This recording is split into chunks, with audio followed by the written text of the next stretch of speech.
you're interested to see what we do at Vault Ventures, we invest in self-storage. And so right now we're going to go over our Umatilla property that we purchased in October of 2021. So we bought this property from a direct mail postcard where the seller was a chiropractor in Jacksonville, and they were running with this property really efficiently. They had a great manager on staff, high occupancy, high economic occupancy, high physical occupancy, doing really well. He'd only owned it for probably about a year and a half. For him, he had the benefit of the neighboring office building next to him in Jacksonville. He wanted to buy that. So he wanted to sell this property and buy the office building next to him for his practice. And so he reached out, he was motivated to sell. We bought it at a good price, a good number for us. I think he bought the property with like 40% occupancy. So he did a lot of work. So he made his profit with adding a lot of value and increasing the occupancy to almost 98%, I believe. And so for us, the add value for us was looking at expansion. So it was a very easy deal, but there was expansion opportunity for us because it was already fully occupied, getting good rents with a good manager on staff. So it was a very easy transition for us. And so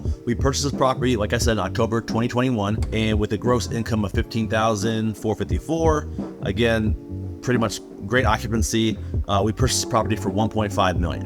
When we look at this deal today in June of 2023, the gross income, we rose by about $10,000. And not only is that because of us continually utilizing strategic revenue management, constantly raising the rates strategically based on unit counts and what's available in the market, supply and demand in a 3 to 5 mile radius, it's also because we added 24 additional units. So if you see here in the top left corner of the picture on the bottom, you'll see that there is crushed asphalt laid for a future 24 units. Well, those 24 units are in and they're fully occupied, and those are 8x20 portables from Boxwell.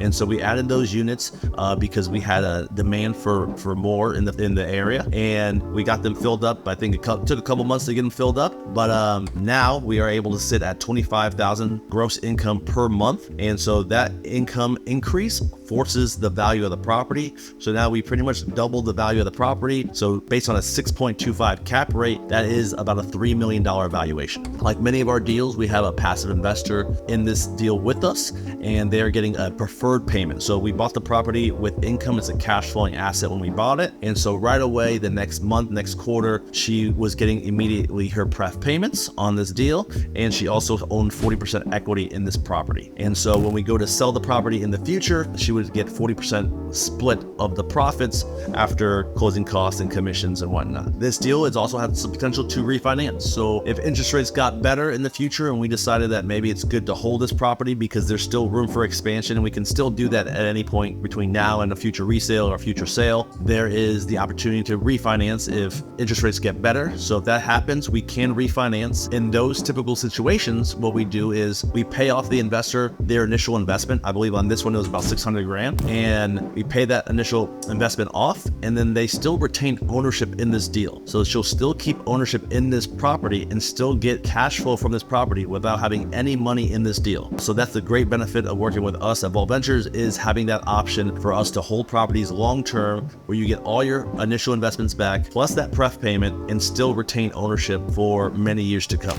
Go down in the description and click the link to our investor portal where you can register to see future opportunities like these.